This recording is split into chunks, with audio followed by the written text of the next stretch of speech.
En ayant une qualité, une seule, est-ce que tu peux vraiment faire une carrière? Un point fort, travaille-le à fond, tu vas devenir un maître de ça. C'est comme Pirlo. Pirlo, c'est pas un récupérateur.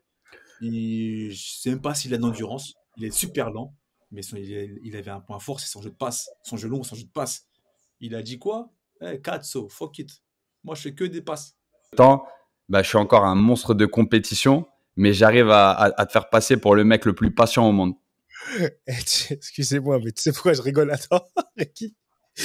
Parce que j'avais envie en fait, je t'écoute et j'avais envie de poser la question, ton cerveau, et je pensais à Elmi qui dit ta grosse tête. Ah, tu sais quoi? Je pensais à Elmi sur la taille de ta tête. Ah, pour le coup, c'est une qualité physique aussi. Là. Réfléchir. J'ai pas le souvenir d'un gars de l'Atlético qui a marché après l'Atlético. Là, j'étais en train de penser, d'énumérer, à part De Gea qui a un gardien de but, donc ça n'a rien à voir. Les Godin, les Saul, même les Falcao, les Diego Costa, ils ont quitté l'Atlético. Griezmann, ils ont quitté l'Atlético, ils n'ont pas réussi à s'adapter dans leur club ou dans leur d'autres pays. Lando, on faisait des courses en côte. Franchement, je me suis dit, mais Mon gars, be grateful. Hein. Be grateful, mon pote. qui a dit je suis pas grateful? C'est ce qui m'a amené en Angleterre, Grateful, frère. my guy. En plus, tu nous le dis en Un pasteur ghanéen. Angleterre. Pour ma part, j'ai fait 9 clubs, j'ai fait 7 pays différents. J'ai signé 2 contrats le 31 août. Ça m'a rappelé mon premier banc contre le PSG avec Metz au parc. J'étais tellement content, tu vois, j'étais fou. Alors, mon coach, avant l'échauffement, je dis coach, je suis grave pas bien. Il m'a dit, c'est pas grave, tu restes sur le terrain, tu parleras moins, c'est tout. Tu sors un super match.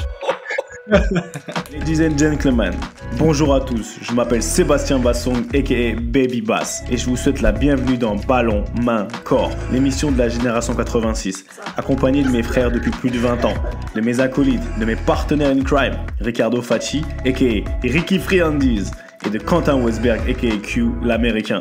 Ballon Main Corps, c'est une réunion de famille hebdomadaire. L'émission qui t'ouvre chaque semaine les portes des secrets liés à notre passion commune, notre vision du football, notre ADN, nos expériences sur et en dehors du rectangle vert. Alors, si t'es intéressé à découvrir comment l'homme derrière le footballeur vit sa vie, quand le rideau s'ouvre et surtout quand il se ferme, les challenges qu'il rencontre, la manière de gérer le quotidien, les moments clés, les erreurs à ne pas faire, crois-moi, tu es au bon endroit. On a plein de choses à te raconter.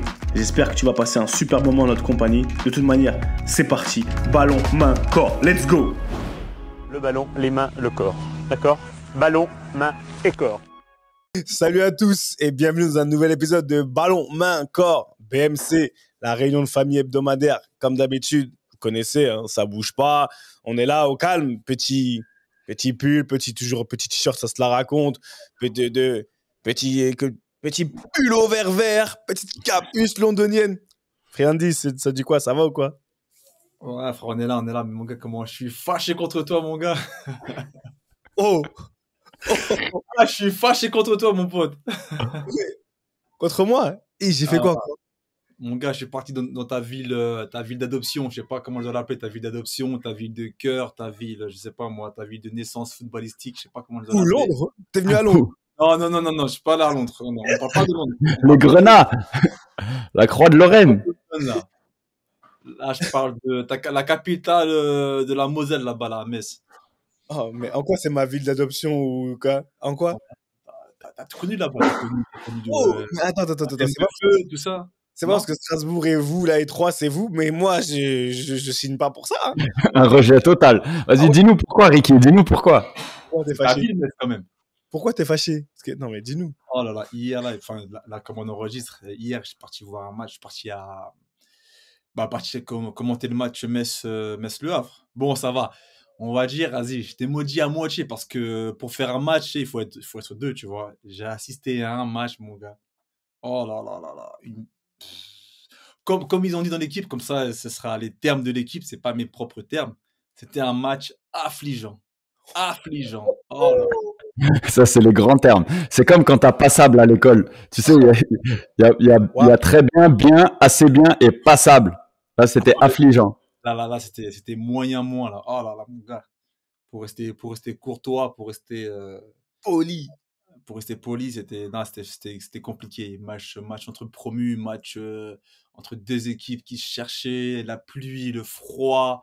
Moi, je me suis J'ai pris la confiance, j'ai ramené une petite veste un peu beau gosse, mais en fait, j'aurais dû ramener le gros parka. Mais J'ai vu, t'as fait le beau gosse là-bas. J'ai dit, ah, Grave. mais là, Il a remercié certaines marques et tout, tu vois, la petite main tendue. J'aurais dû te filer mes doudounes canadiennes, là. T'avais l'air d'avoir bien froid, mon gars. je peux te dire, là, le métier, il rentre vraiment là, frère. Là, quand on est assis, là, quand on regarde des matchs assez moyens, quand t'as rien pour se chauffer, c'est compliqué. Non, mais après, je rigole, hein, enfin, je plaisante, là, on est là pour. C'est un petit clin d'œil, mais ouais, c'était un match vraiment compliqué. éclaté. C'était un match éclaté de ouf. C'était un match éclaté de ouf. Heureusement, j'avais 2-3 poteaux au Havre et même à Metz. Il y avait des bons petits. Heureusement, le petit Camara, il nous a réveillés sur quelques gestes de classe. Un petit coup franc sympa, tout ça. Mais sinon, c'était pas un match fameux. Après, deux équipes qui se cherchaient, hein, des clubs promus en manque de confiance. Donc, c'était assez prévisible. Et après, c'était un match compliqué. Après, je plaisante, on est là, on rigole. Mais parce que moi aussi, il y a des matchs pétés, j'en ai joué aussi. Donc, On en a joué. On en a joué. Ça vous est pas arrivé? Moi, ça m'est arrivé. Je me rappellerai toujours un Auxerre-Lorient. Tu sais, à l'époque, le match du lundi soir, tu sais, Prime Time Ligue 2 et tout. C'était un 0-0 des familles tu sais, courant du mois de novembre. Écoute, moi, je suis sorti du terrain. J'ai dit, jure, il y a des gens qui ont regardé ce match. C'était 0 frappe cadrée et demi de chaque côté. Tu sais, tout se passe au milieu de terrain. C'était, même t'es sur le terrain, toi, et tu te dis, ça c'est, en fait, tu peux pas le compter comme un match joué dans ta carrière. Tu vois, c'est un match subi. Moi, combien de matchs j'ai eu même en Grèce ou en Turquie? Des fois, on avait des matchs à huis clos, des matchs à rejouer ou des matchs où il n'y avait pas de supporters. Je te jure, des fois, on jouait et je disais à l'adversaire, le match, il est nul. Hein.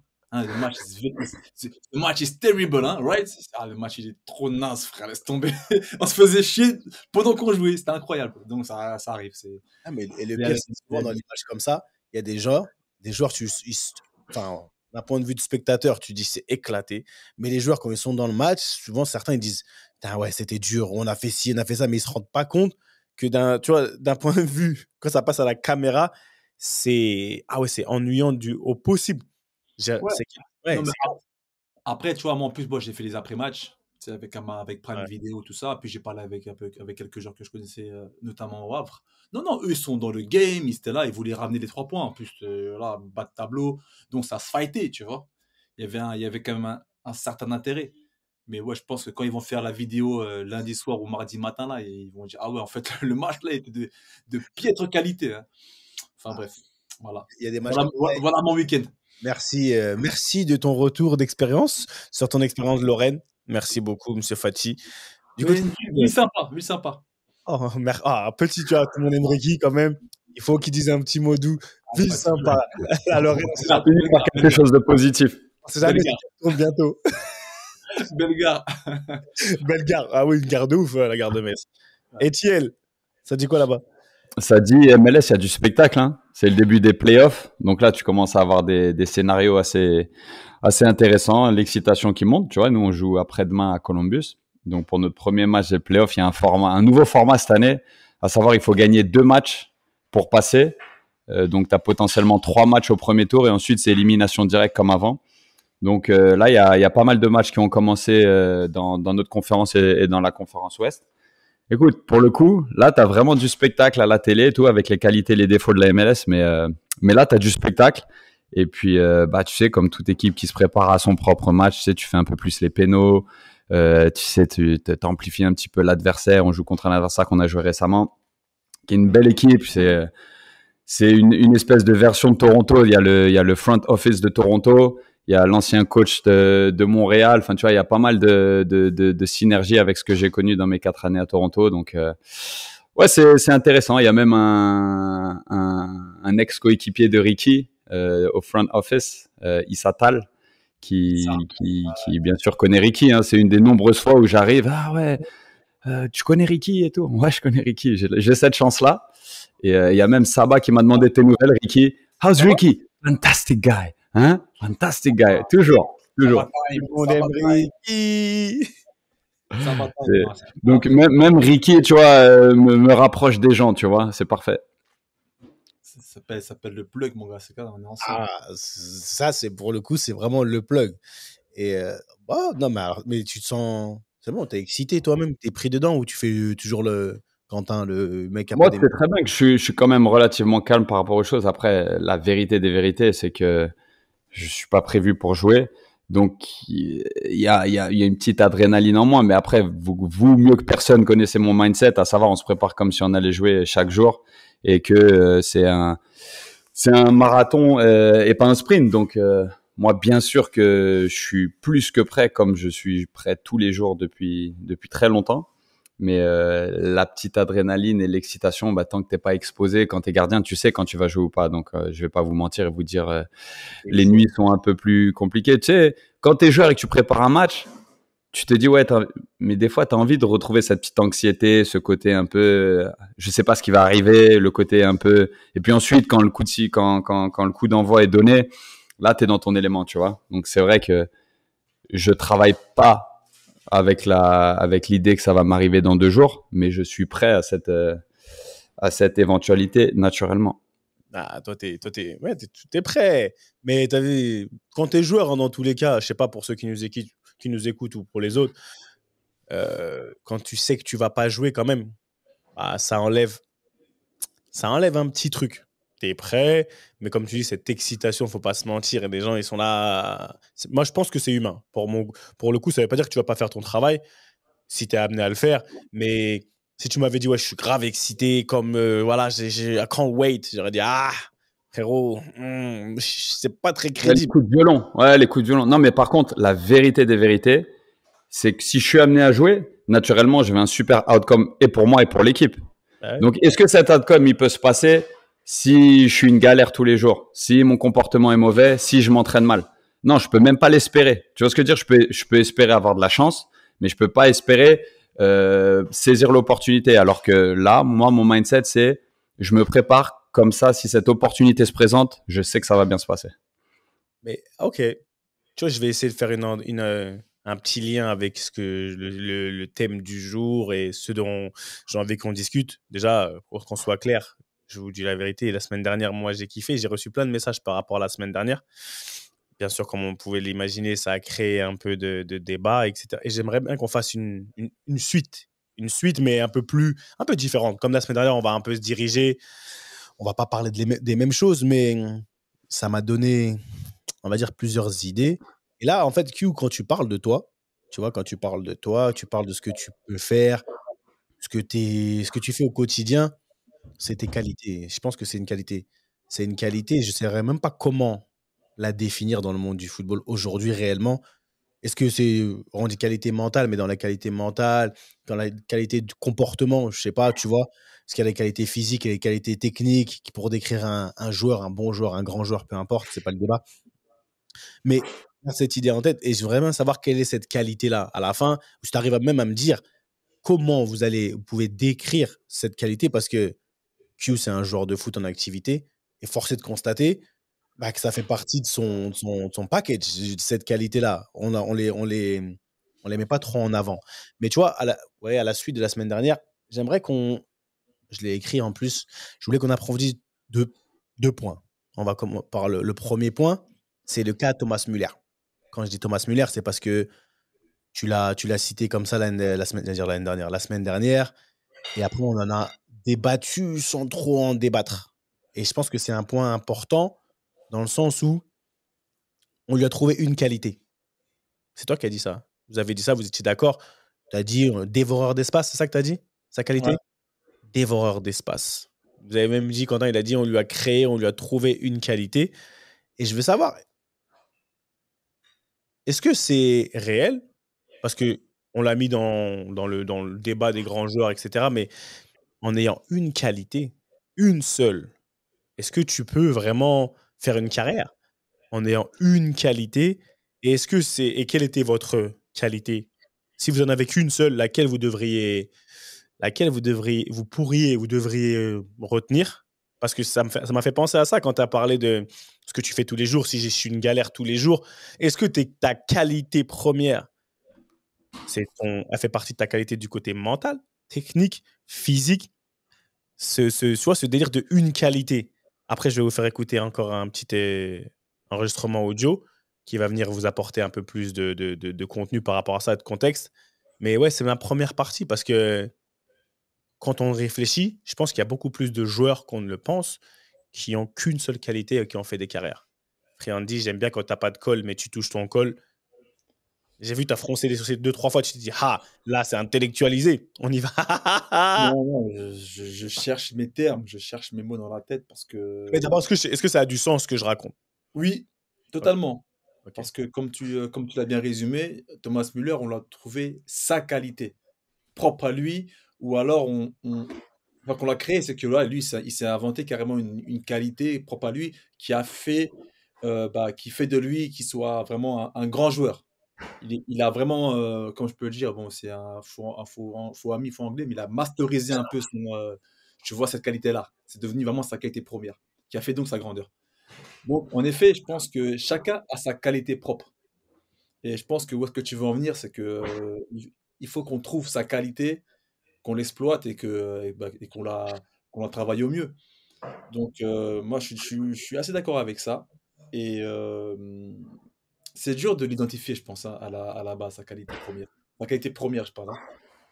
Il y a des joueurs qui arrivent vite à l'analyser donc, ou à la comprendre, donc ça va, ils avancent comme ça. Mais moi, en ce qui me concerne déjà, je sais que j'ai du mal à me trouver une qualité première.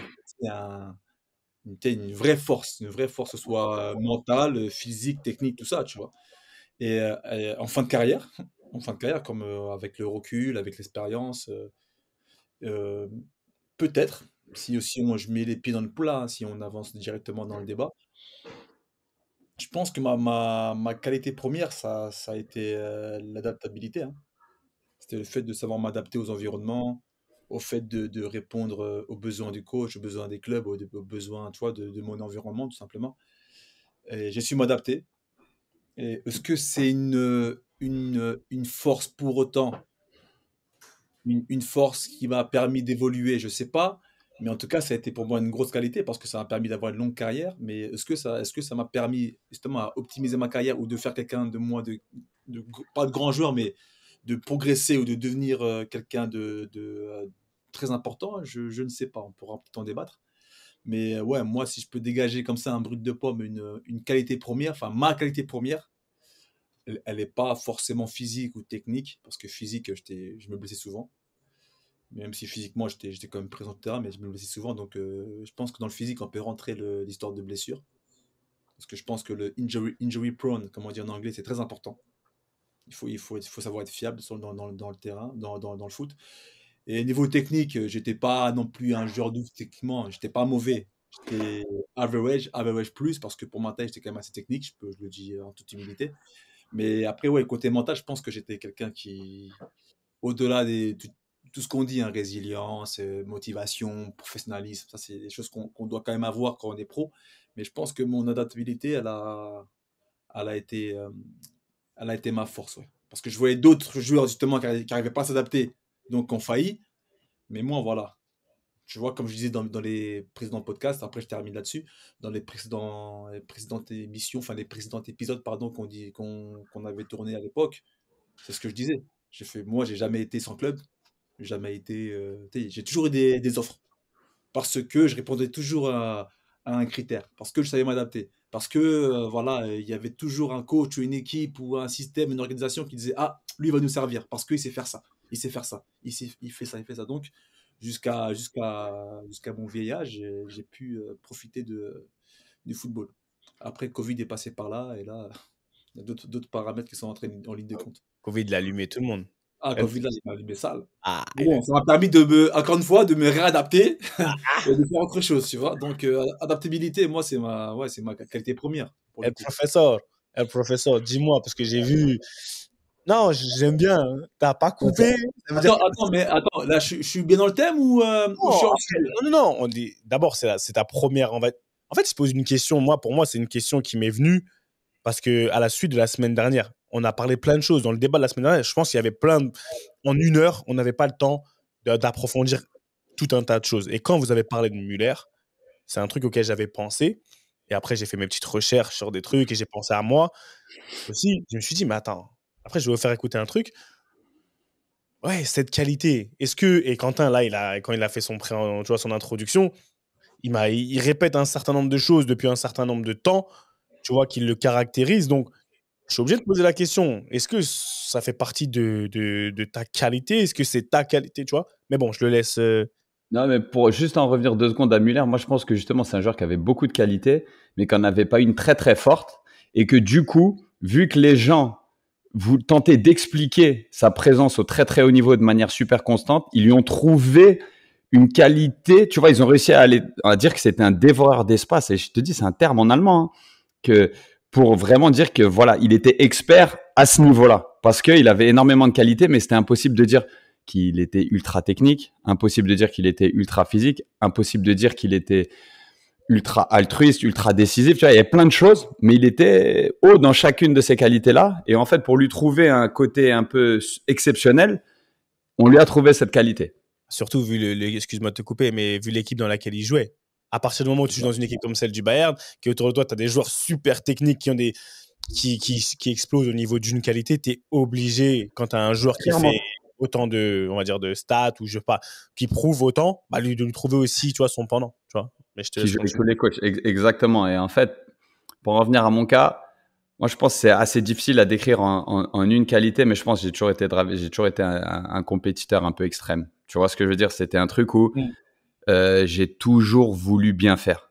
Toujours voulu bien faire, gagner, trouver des solutions. Et en fait, ça m'a poussé dans cette direction. Sauf que, en réalité, c'est qu'un peu comme toi, Ricky, j'ai toujours dû m'adapter parce que j'étais pas forcément plus doué que la moyenne, en fait. Et c'est un truc où, pour assumer ce côté compétiteur, il a fallu que je me remette en question, mais beaucoup, beaucoup, beaucoup, parce que de base, j'avais pas nécessairement les qualités, mais qu'à chaque fois qu'on me donnait une demi-opportunité, il fallait que je la saisisse. Donc du coup, pour nourrir un petit peu ce côté extrêmement compétiteur, et après j'ai réussi à le réduire au foot, parce que tu sais, à un moment donné, quand tu es trop compétiteur, c'est ta vie, ça devient un enfer. Quand tu veux gagner aux cartes, quand tu veux gagner au débat, quand tu veux gagner machin. Moi, je suis arrivé à me saouler moi-même, tu vois, et à tellement m'excuser dans ma vie que j'ai réussi à. Et tu vois, j'ai dû faire beaucoup, beaucoup, beaucoup d'introspection. Et que du coup, pour satisfaire ce côté extrêmement compétiteur, j'ai dû être hyper résilient. Tu vois ce que je veux dire? C'est apprendre à être patient, dire ce que tu fais. Et en fait, j'ai développé tout un mindset pour continuer à pouvoir être compétiteur. Tu vois ce que je veux dire? Mais pas nourrir des frustrations, parce que souvent, quand tu es compétiteur, tu as énormément de frustrations à côté qui te font partir dans tes émotions de ouf, et justement, ce qui fait que tu réagis mal, et donc tu dois t'excuser, ou si tu t'excuses pas, tu deviens vraiment un poison, parce qu'en fait, tu es la personne galère au final. Et donc, c'est un truc où, initialement, dans ma carrière, j'étais pas mal comme ça, et avec le temps, j'ai réussi à shifter pour que tu l'as toujours en toi, mais après, du coup, j'ai développé cette résilience de, écoute, si j'ai pas tout de suite, c'est pas grave, parce que j'ai un process qui fait que je l'aurai, j'avance, et que du coup, j'ai pas eu besoin d'avoir de gratification instantanée. Et c'est un truc où, avec le temps, je suis encore un monstre de compétition, mais j'arrive à te faire passer pour le mec le plus patient au monde. Excusez-moi, mais tu sais pourquoi je rigole à toi, Ricky? Parce que j'avais envie en fait, je t'écoute et j'avais envie de poser la question, mais en fait, dans les 3 secteurs, on a parlé technique, physique, mental, et tout ce qui rentre dans le mental, il y a des sous-catégories. Est-ce que ton qualité vraiment première, dans tout ce que tu viens de décrire, c'est pas ton cerveau? En fait, ton cerveau, et je pense à Elmi qui dit ta grosse tête. Tu sais quoi? Je pense à Elmi sur la taille de ta tête. Ah, pour le coup, c'est une qualité physique aussi, là. La superficie. Elmi, il me tue quand il taille ta tête. Et j'en peux. D'ailleurs, avant de continuer, j'ai retrouvé le surnom de Thomas Müller. Ah ouais? Le terme, c'est Raumdeuter. Raumdeuter, c'est en allemand. Raumdeuter, ça veut dire Space Investigator.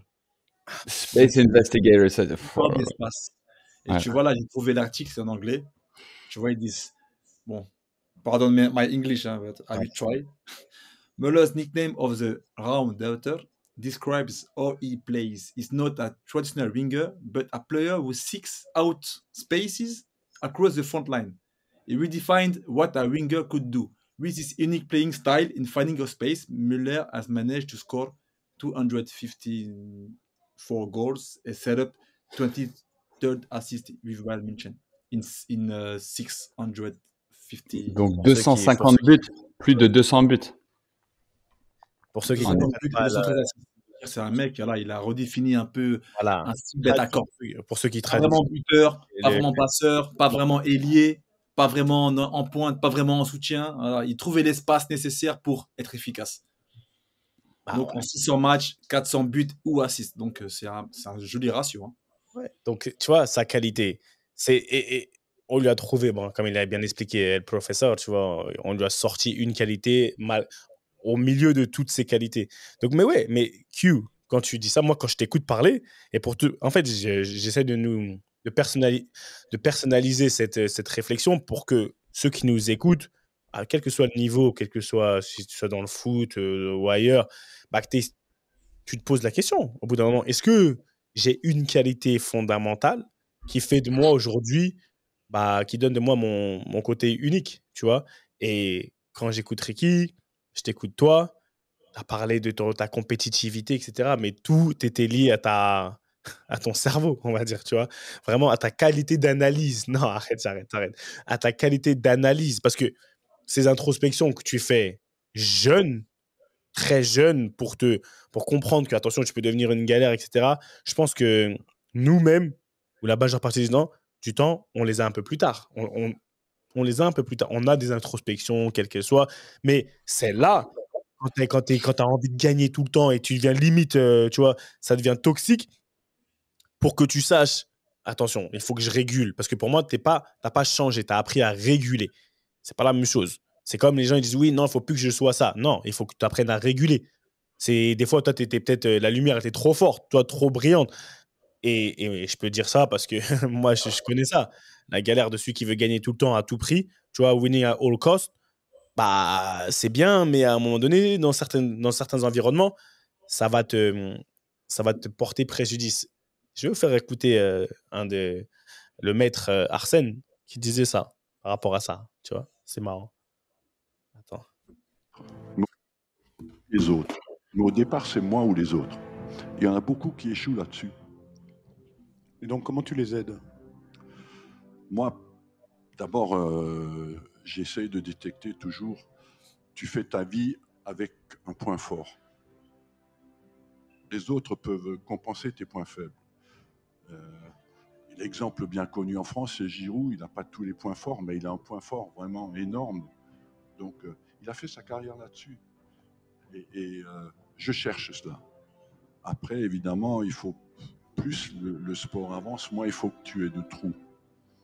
Et le sport moderne exige un point fort énorme et puis être assez bon partout.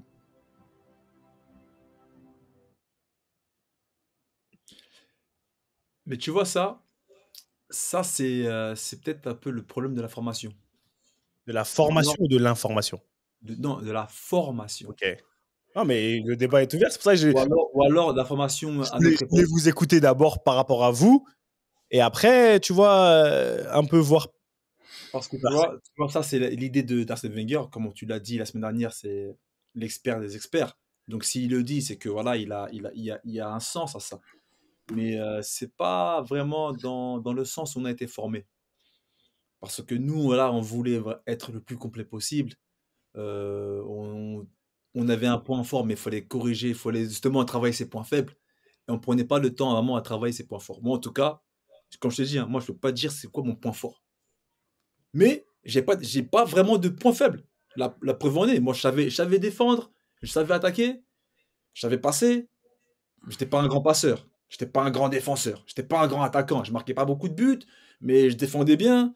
Je savais couvrir du terrain, mais j'étais pas un dévoreur d'espace à la Muller. Tu vois ce que je veux dire? Donc moi, j'avais pas de point faible et pas de point fort. C'est vraiment ma carrière. C'est vraiment résumé comme ça. Et du coup, j'ai passé ma vie où j'ai justement, comme on parle aussi de mentor, tout ça, c'est super important. J'ai pas travaillé sur mon principal point fort, où je me suis pas vraiment identifié un principal point fort. Je parle dans le plan vraiment là technique, pour pouvoir évoluer en tant que footballeur. Et tu vois, il y a un mec comme Arsène, c'est ça qu'il arrive à identifier.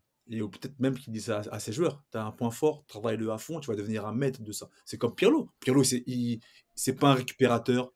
Je sais même pas s'il a de l'endurance. Il est super lent, mais il avait un point fort, c'est son jeu de passe. Son jeu long, son jeu de passe. Il a dit quoi? Cazzo, fuck it. Moi, je fais que des passes. Il fait d'une manière top, d'une manière, je n'aime pas le terme, Chirurgical. voilà, de manière magistrale. Donc voilà, c'est devenu un grand joueur, un Pirlo, grand joueur. Mais le mec, je sais même pas s'il s'est sauté. Je l'ai même pas vu sauter sur un terrain de foot, mettre une tête. Très très rare. Et du coup, bah voilà, travaille ton point fort. Maintenant, c'est ce qu'on dit aux petits. C'est ce qu'on dit aux plus jeunes maintenant. Travaillez vos points forts au foot. Mais je suis d'accord avec lui, hein, T'es d'accord avec Arsène? bien sûr. Q, t'en penses Moi, quoi?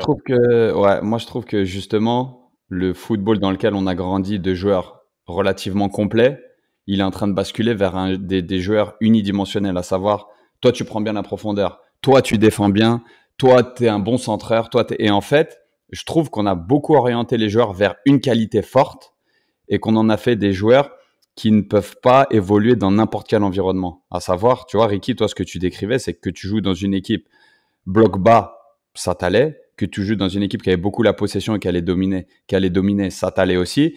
Tu avais en fait des outils pour répondre à toutes sortes de situations. Là, tu as des clubs qui recrutent en fonction de data très spécifiques, parce qu'on a la chance d'avoir la data. Attention, on en a parlé, c'est un outil super important. Mais tu as des joueurs qui ne peuvent pas appartenir ou qui ne peuvent pas jouer dans un système très transitionnel comme Red Bull. C'est leur bread and butter. Red Bull, c'est leur cheval de bataille. C'est aller le plus vite possible vers le but, tout de suite aller vers l'avant. Et du coup, ils recrutent des joueurs comme ça en conséquence. Moi, j'ai eu la chance d'avoir des insights sur le comment ils recrutent et leur philosophie qui est hyper intéressante d'un côté, que tu valides ou que tu valides pas. Mais c'est un truc où on va prendre des joueurs très jeunes, et ils ont pris beaucoup de Français, mais ils les prenaient de clubs qui n'avaient pas une identité très forte. Pourquoi? Parce que mot pour mot, le disque dur est vierge. Ça veut dire que des idées footballistiques, elles ne sont pas bien établies. Et c'est exactement le contraire du Barça ou de Man City ou du football de possession ou du positional play, du football de position, où tout d'un coup, on te demande d'être beaucoup plus aware de ce qui se passe autour de toi, d'être beaucoup plus au fait, surtout le côté tactique, le côté espace, le côté demi-espace, comme ils disent. Et c'est un truc où, maintenant, tu as des joueurs d'un profil ou de l'autre, tu as des équipes qui sont basées sur la possession et la position, des équipes qui sont basées sur la transition et qui ont aucun. Et en fait, tu n'as plus aucun entre deux. Tu vois, à un moment donné, c'est presque que tu dois prendre un parti. Il y a plus du tout, c'est pas qu'il y a plus du tout d'équipes hybrides parce que c'est archi faux. Il y a énormément d'équipes hybrides et qui en somme sont marrantes, tu vois, qui existent. Tu vois, par exemple, je pense à un Brentford, je pense à des équipes comme ça qui sont un peu moins connues, mais qui essayent de jouer, mais qui s'adaptent aussi pas mal en fonction de leur qualité, qui se connaissent assez bien, mais qui sont pas que dans une seule dimension. Et c'est un truc où Ce qui m'a été coupé, Brentford, c'est data oriented. Hein. c'est data oriented dans le recrutement, mais dans le style de jeu, ils te prennent pas que des joueurs pour vite transitionner comme Red Bull le fait, et ils te prennent pas des joueurs qui aiment toucher 150 fois le ballon comme Barça fait. Tu vois ce que je veux dire? Ils sont dans un truc où c'est pour les ils faisaient partie des premiers en plus. Hein, ils allaient recruter énormément en D2 française. Bah il y a Brian Bemo, Maxime Collin, Johan Wissa, tous ces joueurs. Et tu comprends, tu vois l'idée derrière le truc. C'est super intelligent. Ils allaient recruter énormément en Scandinavie, mais c'est un truc où moi ce modèle je le trouve assez intéressant parce qu'il est pas figé dans le style de jeu ni dans le recrutement. Mais il y a des modèles qui sont extrêmement figés. Et c'est là où je dis, est-ce que c'est pas un peu trop moderne de se dire, il nous faut un joueur qui joue comme ça? Pour beaucoup, il y a énormément de joueurs, une fois qu'ils quittent l'Atlético Madrid, ils ont du mal ailleurs. Tu vois? C'est un truc qui arrive souvent aussi. Il y a des joueurs qui quittent un certain style de jeu et qui galèrent dans l'autre. Et c'est Thierry Henry qui en parle le mieux. Il a dit, moi, je suis arrivé au Barça, j'ai dû réapprendre le football. Et quand on parle de quelqu'un qui... Vas-y. Hein, quand on parle de quelqu'un qui est un pur produit de l'INF, qui toute sa vie a dit ouais Arsenal, qui nous disait à nous, vous vous rappelez quand il était venu Arsenal, il y a des mecs qui savent pas faire le 3 contre 2, qui savent pas gérer un 3 contre 2. C'est quelqu'un qui a toujours pensé foot. Et quand lui arrive au Barça, à 30 ans je pense, ou à 28, 29 ans, il est un des meilleurs joueurs du monde à l'époque. Il te dit pendant 6 mois j'ai dû réapprendre le football. Et c'est un truc où, ok, c'est génial, mais on tend vraiment vers un modèle où certains joueurs à 18-19 ans, on leur dira, toi, tu ne pourras jamais jouer pour ce genre d'équipe. Et ça, je trouve ça un peu dommage. Ouais, bah c'est ça, sur moi, c'est ce que m'a dit mon agent à un moment donné. Hein. Il m'a dit, ouais, tu étais trop bien formé. Ton problème, c'est que tu es trop bien formé. Tu étais à l'INF, tu étais trop bien formé. Je t'ai formé pour jouer au foot. Je t'ai pas peut-être formé pour performer. Ou je t'ai pas formé d'un point de vue, on va dire, individuel. Moi, j'étais formé pour jouer dans une équipe de football, tu vois. Donc, il fallait que je corresponde à un collectif. De par mes qualités, certes, il fallait que je progresse, il fallait que je devienne un bon joueur de football. Il fallait pas que je devienne, tu vois, par rapport à mes qualités, devienne le joueur de foot, tu vois, ou avec sa grosse qualité. Non, il fallait que je devienne un joueur de foot. Mais Après, c'est peut-être les mentalités aussi à l'époque, c'est peut-être différent. Maintenant, ouais, aujourd'hui, parce que ça a changé. on parle de Arsène Wenger quand il a fait on va dire, cette interview-là, on va dire. C'était pas il y a pas très longtemps. Je pense il s'est bien adapté et il s'est très bien adapté. Mais maintenant, quand tu vois, on parle je comprends très bien ce que tu dis, Q, et on en avait déjà parlé un petit peu, tu vois, et je connais ton parti pris par rapport à ça. Mais aujourd'hui, est-ce que tu dois faire un choix est-ce que même tu as le choix dans ta formation? Est-ce que c'est quelque chose qui t'est imposé? Parce qu'à un moment donné, je sais pas si en France, moi, je suis pas trop impliqué, tu vois, implanté aujourd'hui dans ce qui se fait vraiment. Tu vois, dans la formation française, je regarde, je sais, mais vous êtes vraiment dedans, Ricky, t'es vraiment dedans. Est-ce qu'aujourd'hui, on forme de plus en plus de joueurs sur leur qualité, comme il a dit Monsieur Wenger, tu vois, sur une qualité. Et il n'a pas dit que les autres, ils avaient que des défauts de l'autre côté. Il a dit il a une qualité et les autres joueurs viennent compléter là où ils sont pas, on va dire, les meilleurs. Je veux dire ça. J'aime pas parler du mot défaut parce que moi, tu as un talent et le reste, c'est des non-talents. J'aime pas le mot défaut parce que demain, moi, je suis gaucher. Je pense pas que mon pied droit, c'est un défaut. Je pense que c'est un non-talent. Tu es plus talentueux avec ton pied gauche. J'étais plus talentueux dans le jeu de tête défensif que dans le jeu de tête offensif. Mais j'ai quand même marqué des buts. Mais défensivement de la tête, j'étais beaucoup plus talentueux tu vois. Donc j'aime pas parler j'aime pas utiliser le mot défaut. Mais aujourd'hui, quand tu regardes, est-ce que maintenant cette formation là au poste ou avec la qualité, et ça en revient, franchement, tu es vraiment un sorcier, monsieur Fati, et vous deux, à ton adaptabilité, quand tu vas partir? Parce qu'aujourd'hui, tu vois, tu es parti tôt, je suis parti tôt, Quentin, il est parti, pas tôt, mais il est parti, on a Ah, fait très tard, tard. voilà, pour pas Très dire tard. tôt, tard, mais il a quitté la France. Est-ce que aujourd'hui, ton adaptabilité, que tu définis comme ta qualité première, si tu dois en définir une après ta carrière, bah, c'est ce qui t'a permis aujourd'hui aussi de pouvoir faire un exode, on va dire, assez tôt. Parce que quand tu arrives à l'étranger, et moi je peux en parler aussi, et je vais en parler, bah, comme je l'ai dit dans l'épisode précédent, je pense que la qualité que j'avais développée en France, ou ce modèle je sais tout faire, INF Clairefontaine basé, franchement, ça m'a servi, mais il a fallu que je me spécialise quelque part, tu vois. C'était cette envie de pouvoir attaquer et défendre, etc. J'ai dû apprendre à aimer être défenseur, par exemple, tu vois. Vraiment. C'est en Angleterre où j'ai appris dire que non, Seb, il faut apprendre l'art de défendre. Donc, est-ce que ça vous a aidé dans vos départs et tu vois, je fais une transition par rapport à la vie à l'étranger parce qu'on a ce spectre en France, on a une certaine formation, mais quand on arrive à l'étranger, on vit différemment et au final, vous avez vécu plus Ricky et moi, on a vécu plus à l'étranger qu'en France, footballistiquement parlant. Donc ouais, je veux savoir, est-ce que c'est le cas, est-ce que c'est pas le cas, comment ça s'est passé? Non, moi, je pense que forcément, oui, l'adaptabilité, c'est clé. C'est super important si tu veux évoluer, je parle, hein. Je parle si tu veux évoluer. Parce que comme tu l'as bien dit, Q, j'étais en train de réfléchir. J'ai pas le souvenir d'un gars de l'Atlético qui a marché après l'Atlético. Là, j'étais en train de penser, d'énumérer, à part De Gea qui a un gardien de but, donc ça n'a rien à voir. Les Godin, les Saul, même les Falcao, les Diego Costa, ils ont quitté l'Atlético. Griezmann, ils ont quitté l'Atlético, ils n'ont pas réussi à s'adapter dans leur club ou dans d'autres pays. Tu vois ce que je veux dire? Donc, je pense que c'est vraiment une qualité à avoir dans son sac, si tu veux aussi progresser. Et toi, c'est bien, parce que moi, c'est encore différent, parce que moi, j'ai évolué, mais j'ai pas. Bon, j'étais à la Roma parce que en jeune, mais par la suite, j'ai pas tapé le gros club.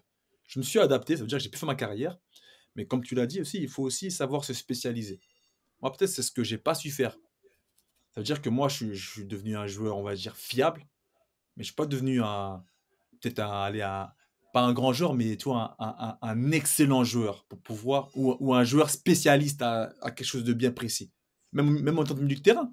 Parce que moi, dans le même club, dans la même saison, je jouais en défense, j'ai joué numéro 10, je te jure. J'étais en Turquie, des fois, même en Grèce, je jouais numéro 10 et je jouais stopper des fois. Selon la vision du coach, selon la vision, selon le système mis en place, selon l'adversaire. Moi, j'ai été trimballé à quasiment tous les postes de l'axe du terrain. Et donc, moi, après ceci, mon caractère, mais aussi, voilà, j'ai fait preuve d'une très grande adaptabilité. Mais comme tu l'as dit aussi, il y a aussi une part, il faut savoir aussi se spécialiser. Et c'est là qu'on ressort aussi la qualité première, on va dire aussi technique. Je pense que aussi le côté technique et mental, et aussi, il est lié. Si tu veux aussi, même physique, hein. Je pense que tout est lié, finalement. Si tu veux évoluer, par exemple, si tu veux devenir un grand joueur, parce que là, le thème, Oui, faut pas oublier, il l'avait dit. le thème Oui, central, ça, il l'avait dit. c'est grand joueur, tu vois. Tu vois, ouais, tout est lié. Donc toi, j'imagine, Non, mais après tu vas en parler, tu vas en parler mieux que moi, mais j'imagine que toi, justement, tu es arrivé en Angleterre, tu étais déjà un bon défenseur, mais tu arrivé en Angleterre, tu as dit, ah, si je veux passer ce step, il va falloir que je défende comme ça, il va falloir que je sois fort à ça, il va falloir que je maîtrise cet aspect de la défense. Comme tu l'as dit, toi, tu t'aimais bien jouer, tu sortais avec le ballon, mais peut-être tu dis, ah, là en Angleterre, c'est pas possible, il faut que je fasse autre chose. Il faut que je sois plus dans le duel, plus dans l'anticipation, fort dans l'impact, il faut pas que tu sois fort, il faut que tu sois parmi les meilleurs. Parce que après, tu es arrivé dans un top 4, top 5 de Première Ligue. Donc, justement, c'est toi justement qui pourra nous expliquer ça, comment ça s'est passé. Ouais, je peux t'en. Non, mais c'est pour ça que, pour moi, j'ai commencé le podcast avec ces histoires de qualité première par rapport à la Muller et tout, pour après, que ce soit un départ à l'étranger ou que ce soit, je sais pas, une évolution quelle qu'elle soit. C'est sûr que Ouais. quand tu pars dans un autre pays, aujourd'hui, c'est déjà différent parce que tu sors de ton cocon, quoi que tu dises. Donc, tu vas être obligé de faire quelque chose. C'est soit ça passe, il n'y aura pas d'entre-deux, tu vois, soit ça passe pas. Soit ça passe, soit ça casse. Et ouais, sérieusement, quand je suis arrivé, je suis arrivé très, très francisé dans ma tête et tout, tu vois. Je mettais des crochets derrière, je prenais énormément de risques, j'ai toujours pris des risques, mais c'était pas, j'avais pas cette culture de la défense. Comme tu parles, j'aimais bien rentrer dans les gens, j'avais pas peur du duel, etc.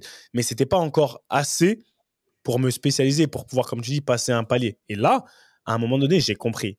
Qu'est-ce qui m'a fait comprendre? C'est une qualité, on va dire, humaine, qui est que l'Angleterre, quand tu casses ou quand tu mets un tacle, les gens, ils t'applaudissent comme si tu avais mis un doublé, tu vois, que tu montes de l'impact. Fou, ça. Ah, c'est fou ça. Ah, franchement, moi j'ai raté ça dans ma carrière. Et, Ah, et les ça, tacles que j'ai envoyés là, personne ne réagissait, frère. Ah là là. et tu te fais pas insulter, tu te fais. Et là, j'ai compris qu'en fait, Seb, ton agressivité que tu as naturellement, tu vois, quand tu n'as pas peur, ouais. Après, tu voyais les autres, je regardais les autres jouer.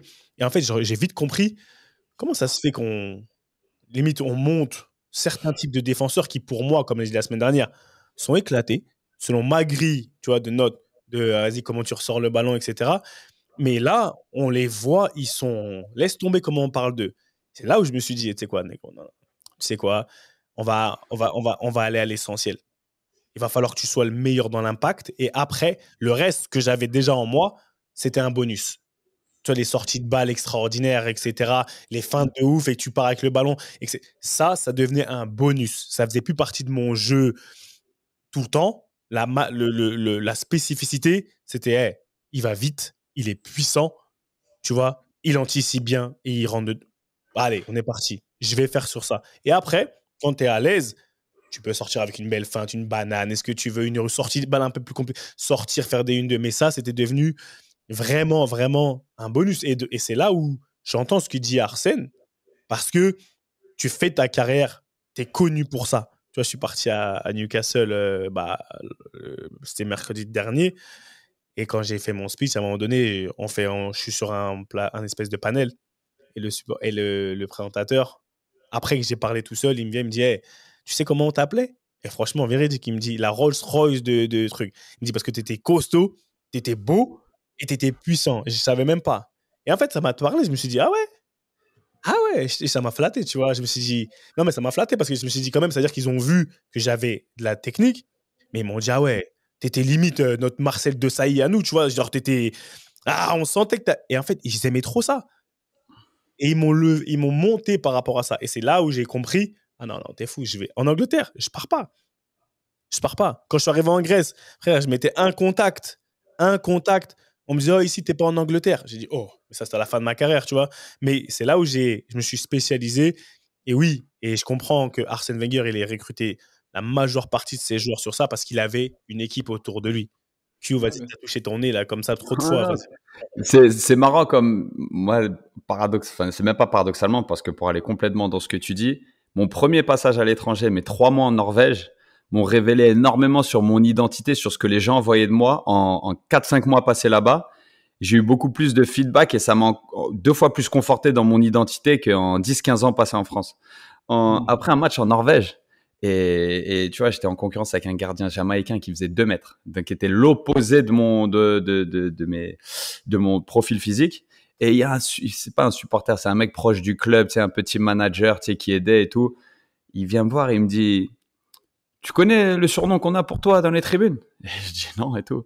Do you know the Devil of Tasman? En plus, il avait un accent serbe. Et je dis quoi? C'est ta fille en plus.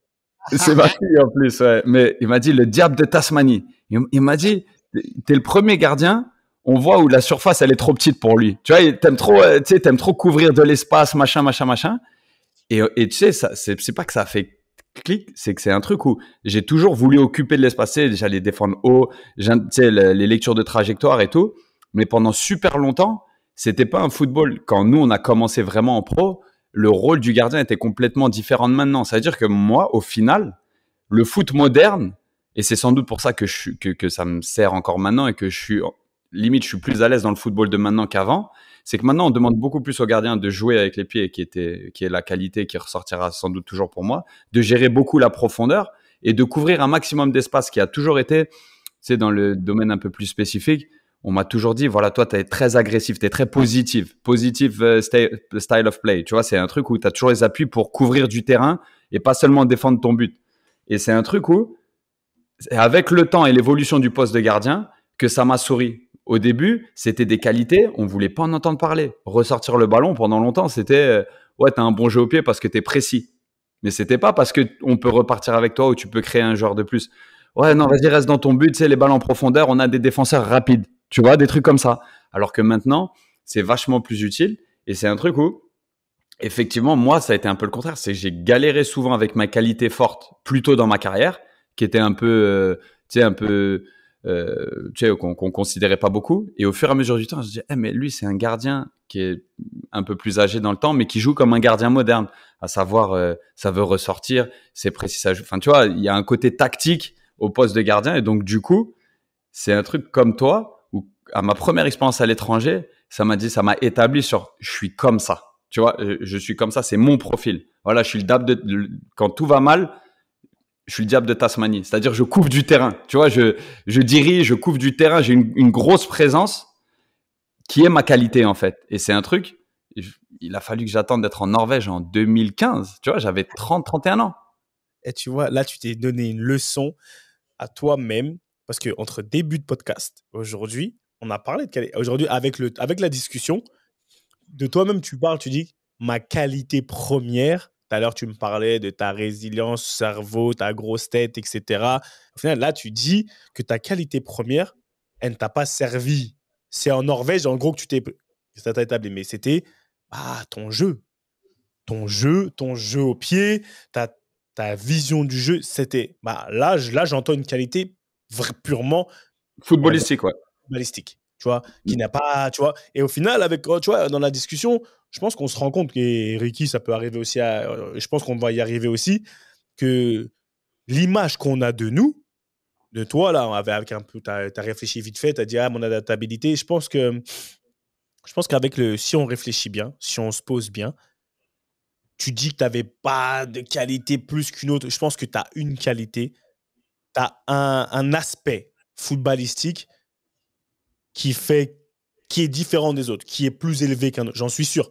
Aujourd'hui, il faut qu'on se pose, qu'on discute. Et je pense que même si tu es un peu dans ton caractère de manière très couteau suisse, tu vois, tu es le plug, comme tu as dit, etc.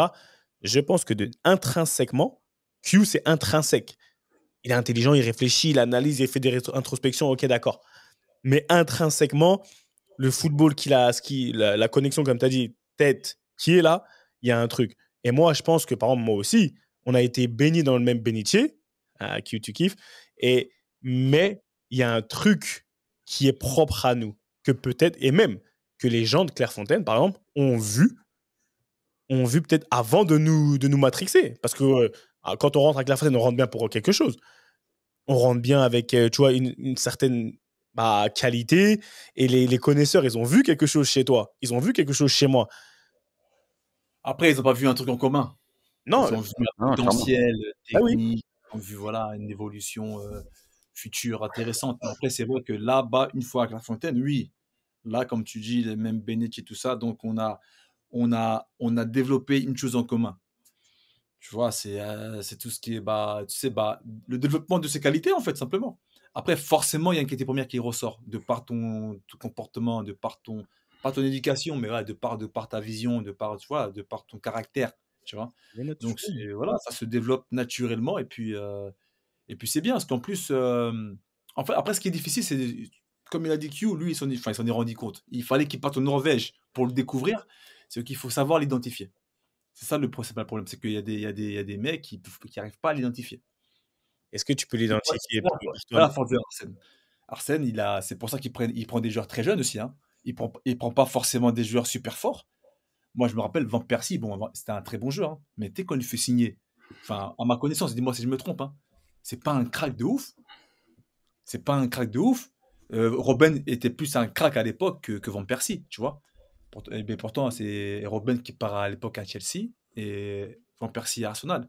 Mais il sait cibler aussi Arsène Wenger et voilà, et savoir, lui, il a Alors, un ça a point du fort. sens. Je vais développer son point fort. Tu vois, c'est pas, oui, je vais en faire un joueur complet, hein, je vais faire un. Bien sûr qu'ils vont faire des top joueurs, mais en développant leur point fort. Ah, mais tu vois, ça a du sens maintenant quand tu réfléchis à comment il recrutait et tout. Souvent, les gens se posaient des questions. Ouais, pourquoi il est parti chercher Aaron À Ramsey? l'époque, il n'y avait pas de, il y avait pas de, il y avait pas de data, tout ça, hein. Tu vois, voilà, comment il est parti chercher tel. C'est là où tu te dis, ah ouais, mais au final, sa pensée, comme il le dit dans son interview là, il y a une pensée bien établie où il sait que j'ai besoin d'une qualité. Les joueurs que j'ai à côté, ils vont venir compenser ses non-talents à ce joueur-là. Donc au final, tout s'emboîte. Et c'est là où tu dis que tu vois que quelqu'un, c'est un penseur du football à son niveau, mais que sa théorie se tient à lui. Mais aujourd'hui, je pense qu'il y a beaucoup d'autres coachs ouais, qui sont beaucoup dans le football, comme tu as dit, un peu hybride, etc. Et qui vont dire, par exemple, je me rappelle Mathias de Ligt à l'Ajax. J'avais lu une interview ou écouté ou lu où il disait qu'il avait joué partout. Mais vraiment, le boy, il peut jouer partout. Et à un moment, c'est lui qui s'est fâché. Il a dit, je veux rester derrière. Je crois. Mais J'avais lu l'article. En gros, il disait qu'il était tellement au-dessus dans sa catégorie d'âge en défense centrale qu'il le faisait jouer 6 pour qu'il développe certaines perceptions, qu'il le faisait jouer sur un côté pour qu'il réalise, en fait, quand il donne le ballon à d'autres. Et pour rebondir là-dessus, vous vous rappelez, à Claire, on était 3 gardiens. Dès qu'on faisait un petit jeu, t'en avais 2 dans le but et un milieu droit. Tout le temps milieu droit. Et c'est un truc, ça m'a tellement apporté pour savoir pourquoi tu vas rater un contrôle parce que t'es fatigué. Quand tu as répété 2 efforts et que la 3e fois, on te met un ballon pourri alors que c'était le ballon, tu sais, t'étais parfaitement placé, ça frustre. Tu sais, c'est des trucs, en fait, si tu joues pas à ce poste-là ou si tu joues pas même sur le terrain quand tu es gardien pour savoir qu'il y a des facteurs qui rentrent en compte comme la fatigue, comme le peu d'espace, comme, tu sais, plein de fois, on voit un mec, on dit, t'as le temps, t'as l'espace. Mais lui, il a l'impression d'être, tu sais, surtout un milieu de terrain, toi, Ricky, particulièrement. De temps en temps, on te donne le ballon en disant, t'es seul. Mais toi, tu sais que si tu fais un contrôle orienté d'un côté, t'es mort, de l'autre, tu sais pas, t'as pas pris l'info. C'est un truc où l'espace, il est beaucoup plus petit pour toi que pour la perception des autres, tu vois. Et c'est tout un truc. Quand t'es en immersion, et pour en revenir à ton exemple, Seb, sur Delhi, c'est un truc où, en fait, comprendre le football dans son ensemble, ça aide énormément te spécialiser dans un poste. Et c'est un truc où, vas-y, moi, on les voit, les mecs. Je suis droitier, mais j'aime jouer pied inversé parce que je suis pas très bon du gauche. J'aime bien rentrer sur mon pied droit et frapper. Et what else? Si on joue en 3-5-2, on fait comment? Tu joues plus au foot? Tu vois? Ou tu vois, comment on fait? Et C'est là que tu vois qu'il y a 2 pensées, il y a 2 écoles. Soit tu es spécialisé, soit tu t'adaptes. Tu vois, moi, j'étais plus dans la première catégorie. Tu vois ce que je veux dire? Dans le sens où moi, je savais justement ce qu'il fallait pour être un bon stopper. Je savais ce qu'il fallait pour être un bon 6. Je savais ce qu'il fallait pour jouer en 8, même pour jouer en 10, et même pour jouer en pointe. Donc, tu vois, je savais un peu tout ça. J'arrivais à maîtriser un peu les éléments, les basics, on va dire, de ces postes-là. C'est pour ça que moi, j'ai toujours su rebondir. Après, tu veux te spécialiser, il y a un gros club qui cherche un ailier droit, mais qui est gaucher parce qu'il n'a pas de point de fixe. Il a un trident, il joue à 3, en triplette. Il faut des mecs qui rentrent. Ah, lui là, expert de ce poste-là. Donc j'ai pensé à lui. On veut un centreur, on veut un vrai ailier gauche qui sait bien centrer. Donc, je veux dire, on va chercher le spécialiste. On va pas chercher Facci ou un tel qui peut s'adapter. Non, on veut un spécialiste du poste. C'est pas toi qui as dit qu'en Italie, les gens ils sont très spécialisés dans le sens le schéma tactique, ce que le coach il veut tactiquement, il veut un certain type de joueur, etc. C'est pas ça un jour que tu as dit, tu as parlé de ça, tu as parlé du fait qu'en Italie, tu vois, il faut que tu joues d'une certaine manière tactique. Et c'est vrai qu'en Italie, la place du coach, elle est vraiment prépondérante parce qu'il installe un style de jeu et si tu rentres pas dans ses plans, tu rentres pas dans ses plans. Enfin, t'es pas le joueur qui décide. C'est pour ça, tu vois maintenant. Guardiola. Malheureusement, c'est compliqué. Je parle d'Italie, je parle de Guardiola. Guardiola, il prend pas n'importe quel joueur. Guardiola, les Guardiola, tous sont pas. Tous. Les coachs, tous finalement. Et c'est là que tu vois que c'est pour ça que tu vois beaucoup maintenant de mouvements de joueurs. Tu vois maintenant plus que jamais aujourd'hui, tu as des mecs qui signent dans des clubs, ils signent pour le coach. Ils signent même pas pour le club, limite, tu vois. Il y a les mecs qui vont signer à Atlético Madrid, ils savent où est-ce qu'ils mettent les pieds. Ou les mecs, justement, où ils ne signent pas à Atlético, parce qu'ils savent où est-ce qu'ils vont mettre les pieds. Avec, soit tu es un adhérent du Cholismo, soit tu n'es pas adhérent du Cholismo, tu vois. Donc, c'est comme ça. Quand tu vas jouer avec Guardiola, tu sais où tu vas mettre tes pieds. Quand tu vas jouer avec Allegri, Spalletti, tu sais, Spalletti, il est renversé. Il ne veut pas d'ailier centreur parce que lui, à l'époque, quand on était à la Roma, à part Luca Toni, qui est venu quelques mois, il n'y avait pas de pointe. Il n'y avait pas de mec qui mettait la tête. Donc, Mancini, tu es gentil, tu joues à gauche, tu rentres, tu fais ta misère. Tadei, tu es un ailier, mais tu ne centres pas. Tu rentres, tu cherches des combinaisons en profondeur parce qu'il y a Totti, il y a un tel. Tu vois ce que je veux dire? Il y a Vucinic. Ce n'est pas des vraies pointes. C'est pour ça, soit tu es spécialiste, soit tu dernière question rapide. Est-ce que si tu es spécialiste, le spécialiste contre on va dire l'adaptable, qui va avoir la meilleure carrière? Alors, il n'y a pas de vérité. Non, il n'y a pas de vérité. Moi, je sors une personne concrète, spécialiste. Robben, tu l'as déjà vu jouer à gauche? Robben, on l'a jamais vu jouer à gauche. Robben, on l'a toujours vu jouer à droite. Toujours. Au Bayern, en plus, il fait toujours la même, ça passe. Là Robben, le mec, il a breveté son bail. Il est exceptionnel. Maintenant, laisse-moi réfléchir, mais je vais te trouver un mec qui s'est toujours adapté, qui a fait une grande carrière. Il y en a aussi. Non, mais tu vois, je pense que tu vas en trouver. Mais aujourd'hui, si tu dois faire une petite balance, tu dois faire tu dois calculer à peu près, mettre les gens dans la balance. Est-ce qu'aujourd'hui, dans le foot, je parle pas d'avant, hein. Aujourd'hui, celui qui va avoir la meilleure carrière, c'est pas celui qui est plus expert dans son domaine que celui qui est couteau suisse adaptable. Non, moi, je pense que c'est couteau suisse. Celui qui passe. Après, c'est ça qui est bon dans le foot. Dans le foot, il y a de la place pour tout le monde. C'est ça qui est bon dans le foot. On l'a toujours dit. Mais dans le temps, est-ce que quand tu joues sur une qualité forte, et encore plus si c'est une qualité physique, est-ce que tu arrives est-ce qu'elle est sustainable? Est-ce que tu peux la garder toute ta vie, à savoir si ta grosse qualité, c'est prendre la profondeur? Est-ce que même à un moment donné dans ta carrière, tu n'es pas obligé de t'adapter? Parce que ta vitesse, à un moment donné, c'est plus la même. Elle décline. Parce que moi, la question que j'ai pour vous, c'est Karim Benzema, c'est un joueur adaptable ou un joueur spécialiste? Pour moi, il est tout trouvé la réponse. C'est un adaptable. Il s'est adapté. Non, en fait, Benzema, il a été spécialiste dans l'adaptabilité. C'était sa spécialité. On le savait déjà. Une réponse plus Ricky, tu meurs dans la réponse. Non. Benzema, c'est un cas à part. Benzema, franchement, les gars, on l'a toujours su que c'était un mec qui a toujours été très intelligent dans le football. Donc, il s'est toujours adapté. C'est un peu comme la Müller, Benzema. Il sait tout faire. Il est adaptable. OK. Mais un mec qui était spécialiste et qui s'est adapté, on en a parlé la semaine dernière avec lui, c'est Cristiano. Oui, d'accord, mais attends, Karim Benzema, il s'est adapté ou il sait tout faire? C'est pas la même chose. Il sait tout faire. Pour moi, c'est pas un mec qui s'adapte. Il sait pas adapter. Il sait tout faire. Donc, il a joué en conséquence Ça, des joueurs qui étaient près de lui. la qualité de ce que. Pour moi, mais pour moi, il sait tout faire. Un mec qui s'adapte, c'est qui. Le mec, on va parler, je vais dire pour moi, c'est un mec qui est un peu moyen partout. Moyen partout. Tu vois, c'est pas un mec qui est au top, top, top. Karim, il est au top, top, top. Enfin, Ouais. tu vois, il sait tout faire. Moi, Non, je mais suis pas d'accord parce qu'au Real, il est pas au top, top, top. Au Real, il est pas au top, top, top quand il arrive. Il a voulu être le 9 qui marque au Real et il est devenu le joueur top, top, top quand il s'est mis au service de Cristiano. Quand il a été OK sur le fait qu'il va partager les buts avec Bale derrière Cristiano. Et c'est un truc où, pour moi, il a fait preuve d'une énorme adaptabilité. Et c'est depuis ce moment-là, il a eu son. Tu bugs, tu dis de la merde. Censure. Censure, frère, il dit de la merde.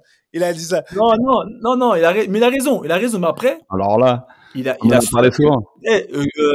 Seb, les mecs qui s'adaptent, c'est pas forcément des joueurs moyens partout. Attends. Les mecs qui s'adaptent, il faut avoir une intelligence d'adaptation. Tu peux être très très fort et pas savoir t'adapter. Non, je suis d'accord. Mais la Mais majorité. Karim s'est adapté. Il a dit bon, Karim là, s'est adapté. il y a Ronaldo. Merde. Bon, on s'adapte. Ronaldo, il est plus là. Tu mets en buteur. Son niveau, regarde, quand il passe le ballon, quand il s'adapte en tant que passeur, ou quand il s'adapte s'adapter, quand il se met en mode, il prend la casquette de passeur, je me mets au service de la casquette de buteur, ces casquettes-là, il les maîtrise toutes. Pour moi, il les maîtrise toutes. Elles sont en lui. C'est pas un truc où il s'est dit, ça va être dit, ça, je sais pas, il faut que j'apprenne à faire. C'est un truc où il a toujours fait tout ça. Voilà, c'est pour ça, moi, je te dis, c'était un spécialiste de l'adaptation. Il a toujours su naturellement s'adapter. Il a toujours fait au plus haut niveau. C'est pour ça que pour moi, je dis que le cas de Karim, comme tu dis, pour moi, c'est le top du top. De toute façon, Karim, faut qu'on l'invite un jour sur BMC. Tu sais, on parle trop de lui. On parle trop de lui pour des raisons bien. Parce pour moi, il coche énormément de cases dans la carrière entière du footballeur. Mais c'est une question, en fait.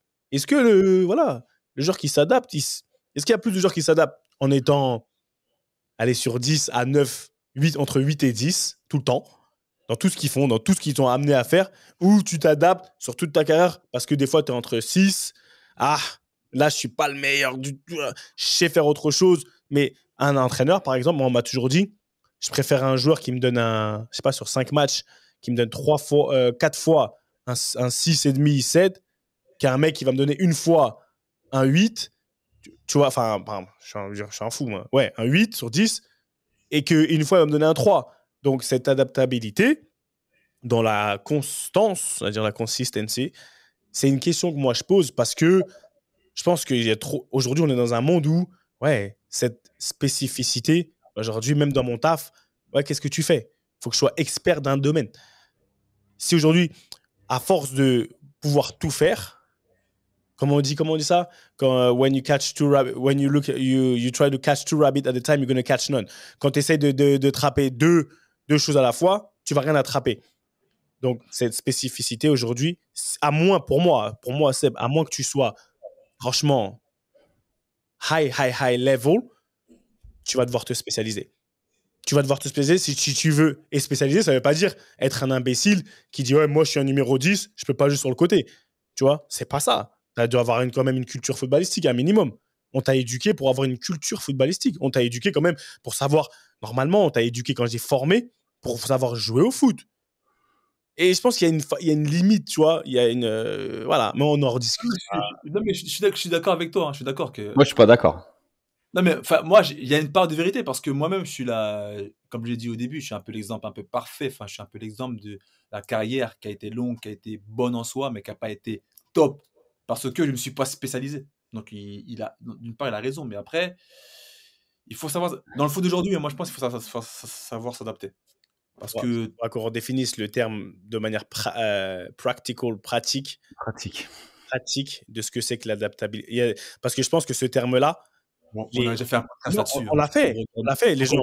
Il faut qu'on révise, qu'on regarde. Non, c'est différent. Je pense que c'est différent. Vas-y, venons. Ouais, c'est différent. L'adaptabilité sur le terrain par rapport aux demandes. On parlait de la qualité.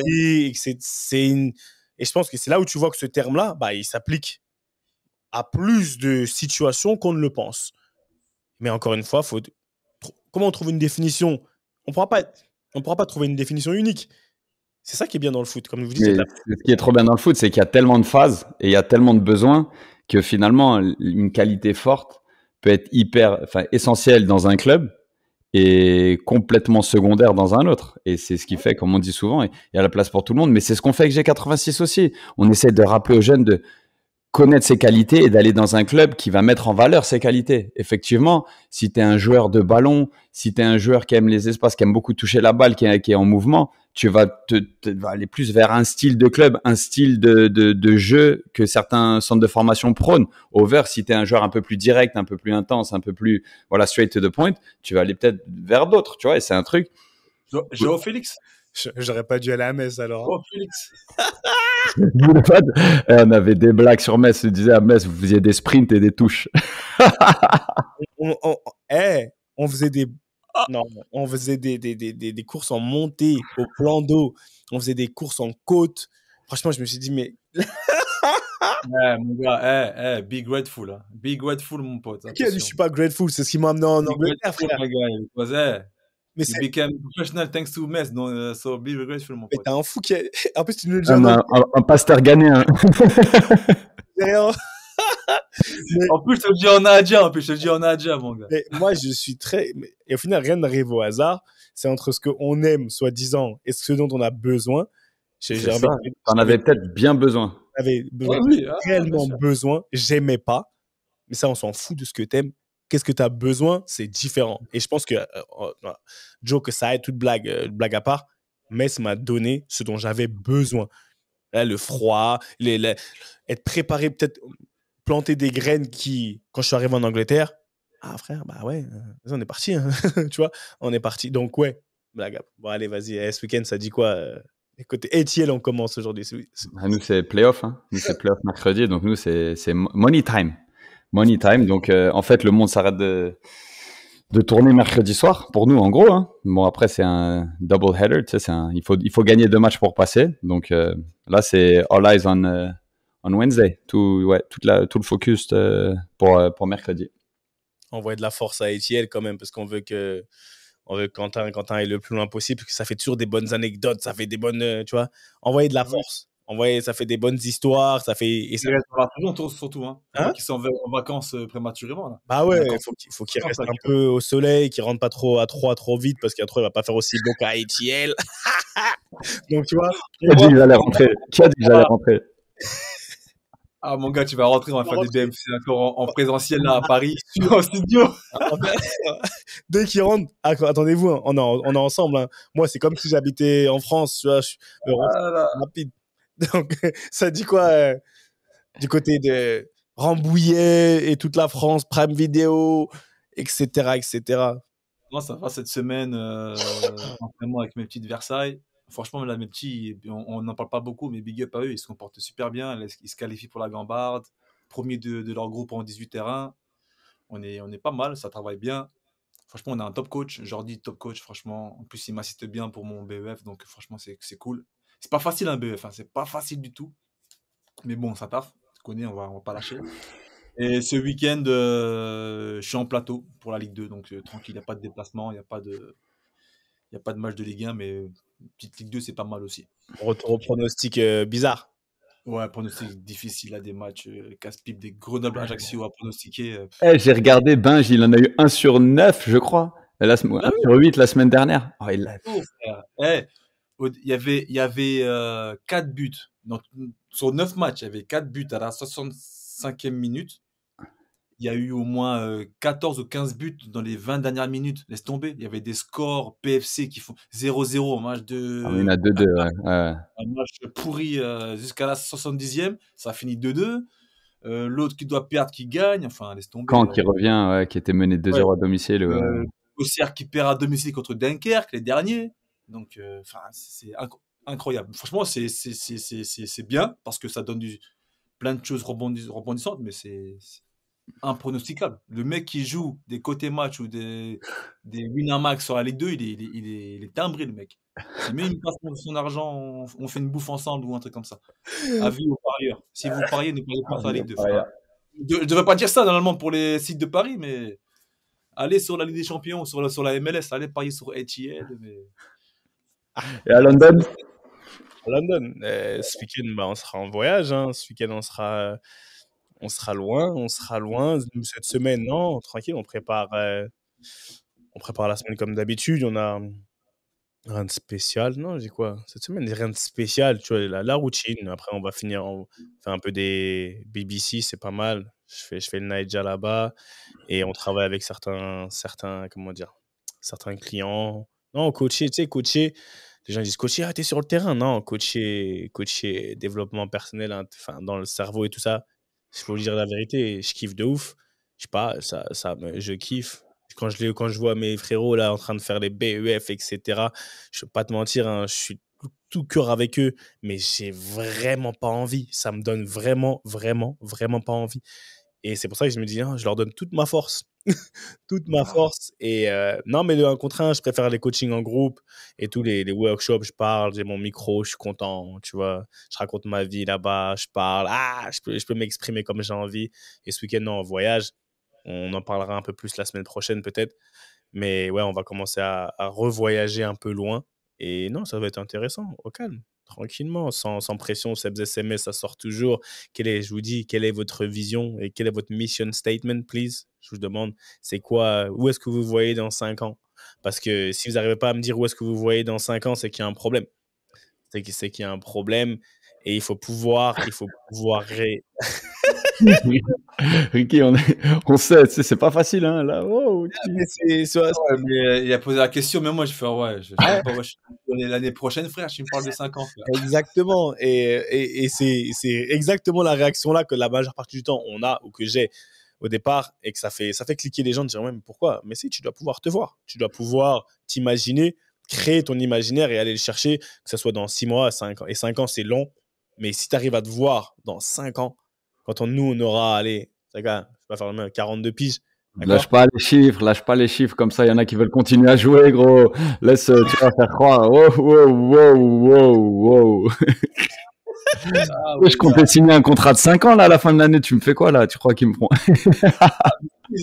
Visualise, hein. Visualise, frérot. Crée ta vision. Et après, surtout, parce que quand tu as créé ta vision, tu pars en mission. Et la mission, jamais on l'abandonne. C'est ça le truc. C'est que tu as créé ta vision.